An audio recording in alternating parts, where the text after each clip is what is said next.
Assalamualaikum warahmatullahi wabarakatuh. Salam bahagia anak-anakku semuanya. Bagaimana kabar kalian hari ini? Mudah-mudahan kalian semuanya dalam keadaan sehat dan mendapat lindungan dari Allah Subhanahu wa taala. Baik anak-anakku semuanya, sebelum kita mulai pembelajaran pada pagi hari ini, marilah kita berdoa dengan membaca suratul Fatihah. Mudah-mudahan apa yang kita pelajari nanti diberikan kepahaman dan kemanfaatan dari Allah Subhanahu wa taala. Al-Fatihah. A'udzubillahi minasyaitonirrajim. Bismillahirrahmanirrahim. Alhamdulillahirabbil alamin. Arrahmanirrahim. Maliki yaumiddin. Iyyaka na'budu wa iyyaka nasta'in. Ihdinas shiratal mustaqim. Shiratal ladzina an'amta 'alaihim ghairil maghdubi 'alaihim waladdallin. Amin. Baik anak-anakku semuanya, di video pembelajaran kali ini Pak Ahmad akan membahas masalah materi adzan dan iqamah seperti kemarin. Tapi di pertemuan yang kemarin kita membahas masalah lafal jawaban adzan dan iqamah serta doa sesudah adzan. Tentu kalian kemarin sudah memahami dan mengerti bagaimana lafal jawaban adzan dan lafal jawaban iqamah. Serta kalian juga sudah melafalkan doa sesudah adzan dengan benar.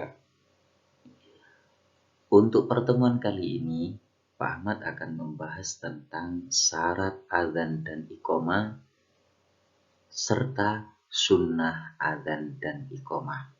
Sebelum kita mulai pembahasan pada pagi hari ini, Pak Ahmad akan membacakan tujuan pembelajaran. Tujuan pembelajaran kali ini yang pertama, melalui kegiatan pengamatan dan diskusi, kalian nanti diharapkan dapat mengidentifikasi syarat adzan dan iqamah dengan benar. Yang kedua, melalui kegiatan pengamatan dan diskusi, kalian nanti diharapkan dapat mengidentifikasi sunnah adzan dan iqamah dengan tepat. Yang ketiga, melalui kegiatan demonstrasi, kalian nanti diharapkan dapat menyajikan lafal adzan dan iqamah dengan urut dan benar. Baik anak-anakku semuanya, coba dilihat di sini. Pokok bahasan kita hari ini adalah 1.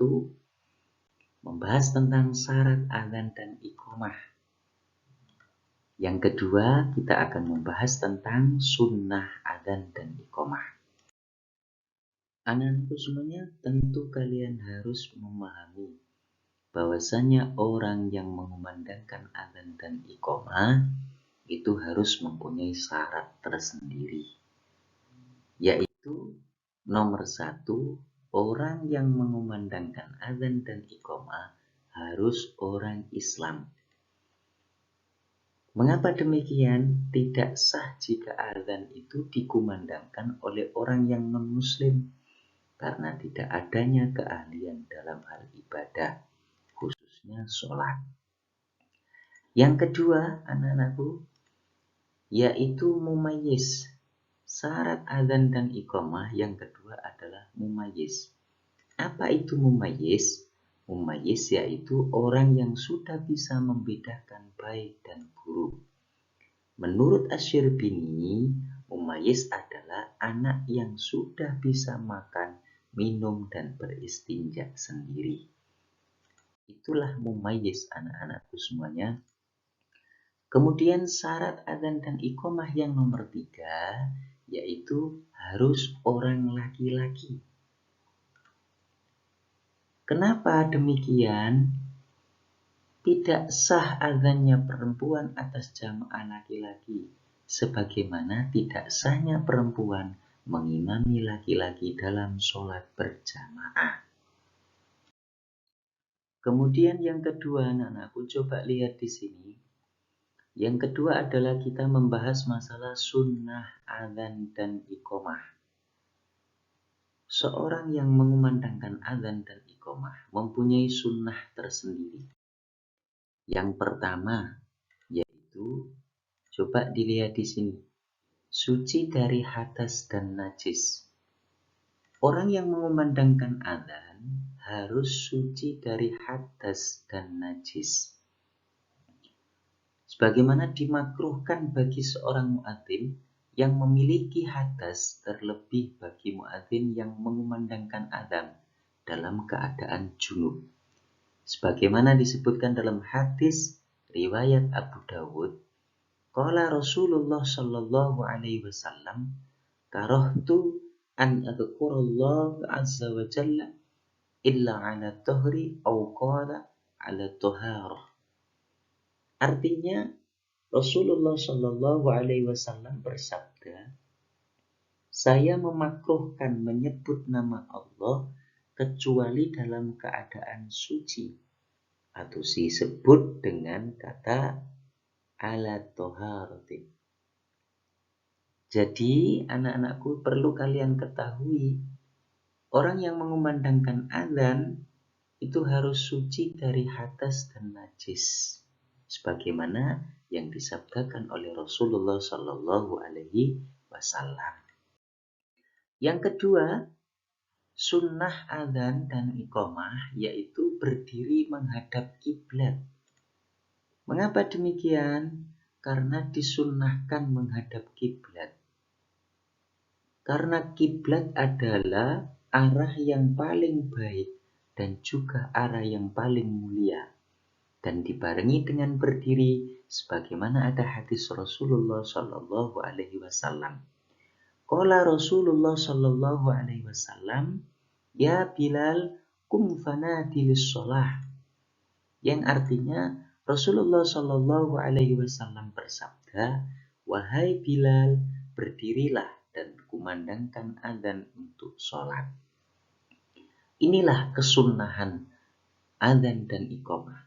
Yang kedua, berdiri menghadap kiblat. Jadi kalau anak-anakku semuanya mau mengumandangkan azan dan iqamah, disunnahkan untuk berdiri menghadap kiblat. Karena kiblat adalah arah yang paling mulia. Kemudian yang nomor 3, disunnahkan mengumandangkan azan dengan suara yang nyaring. Seorang muadzin harus mengumandangkan azan dengan nyaring dan bagus suaranya, sehingga terdengar oleh orang banyak dan akan mengingatkan orang muslim untuk melakukan sholat. Jadi kalau anak-anakku semuanya, kalau mengumandangkan azan, itu harus dengan suara yang nyaring dan bagus, sehingga kita mendapatkan kesunahan dalam mengumandangkan azan. Yang nomor selanjutnya yaitu disunnahkan bagi muadzin membaca sholawat dan doa setelah azan. Berdoa setelah azan dan membaca sholawat ada keutamaan sendiri, khususnya bersolawat kepada Nabi Muhammad SAW. Sebagaimana hadis Rasulullah Sallallahu Alaihi Wasallam, an Abdillah bin Amr bin As radhiyallahu anhuma annahu sami'a Rasulullah Sallallahu Alaihi Wasallam yaqulu man shalla alayya salatan sallallahu alaihi biha asyran, rawahu Muslim. Yang artinya, barang siapa yang bersolawat kepadaku sekali, maka Allah akan bersolawat untuknya 10 kali. Hadis riwayat Imam Muslim, Abu Dawud, At-Tirmidzi, dan Nasai. Oke anak-anakku semuanya, kalian sudah mengetahui syarat azan dan iqamah, kemudian sunnah azan dan iqamah. Kalian sebagai anak muslim harus bisa mengumandangkan azan. Untuk mempermudah kalian dalam mengumandangkan azan, yang harus kalian lakukan yaitu 1. Menulis lafal azan dan iqamah yang sesuai dan benar. Kemudian ketika kalian mengumandangkan adzan, lafal yang kalian baca agar tepat dan tidak salah. Untuk itu, kalian bisa saksikan video berikut ini dan nanti kalian bisa menirukan sehingga ketika mengumandangkan adzan, baik di masjid maupun di musola, lafalnya tepat, bagus suaranya, dan mendapatkan kesunahan dan mengumandangkan adzan. Baik anak-anakku semuanya, saksikan video berikut ini dengan cermat dan tenang sehingga kalian bisa melaksanakannya dan mempraktekkannya di rumah.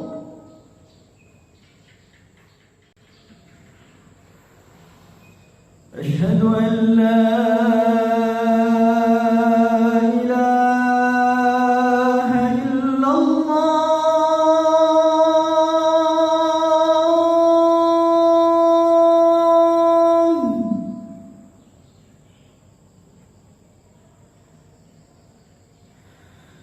أشهد أن لا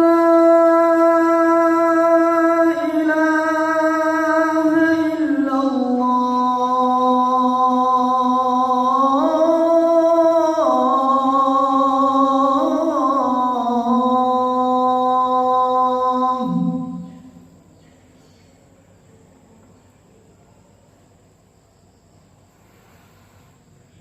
أشهد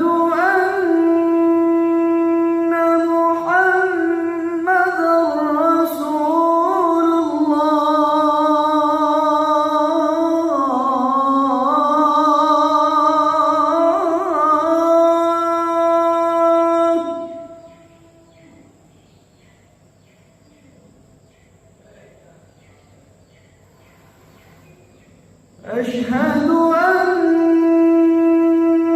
محمدًا رسول الله.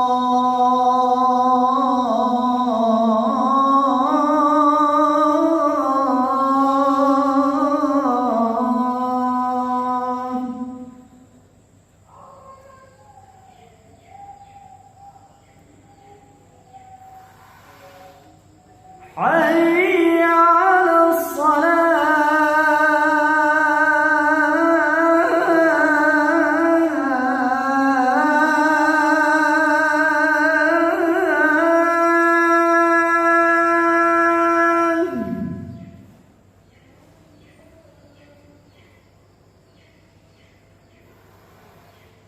حي على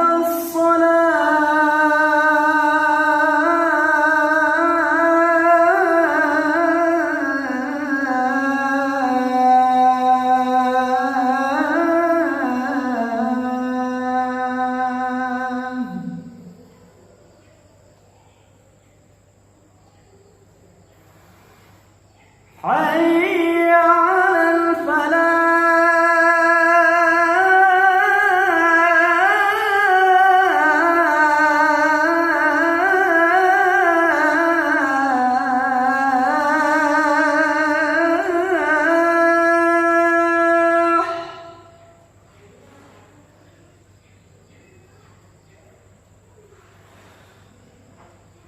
حي على الفلاح.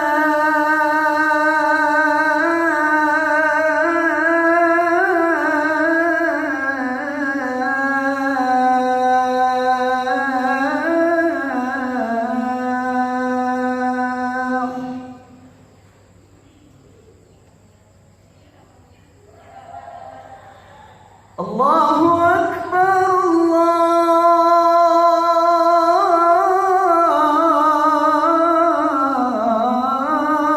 أكبر لا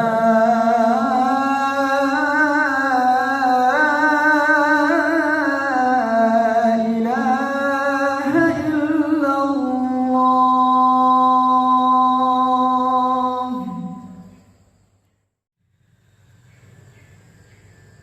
الله أكبر الله أكبر أشهد أن لا إله إلا الله أشهد أن محمدًا رسول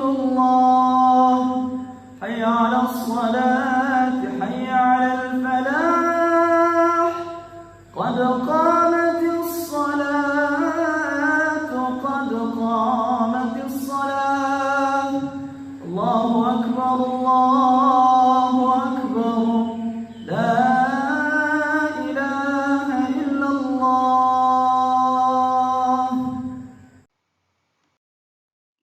Baik anak-anakku semuanya, kita sudah belajar tadi mendengarkan video tentang adzan dan iqamah yang benar. Tadi kita sudah belajar mulai awal dari syarat adzan dan iqamah. Yang pertama tadi beragama Islam, 2 mumayyiz, 3 laki-laki.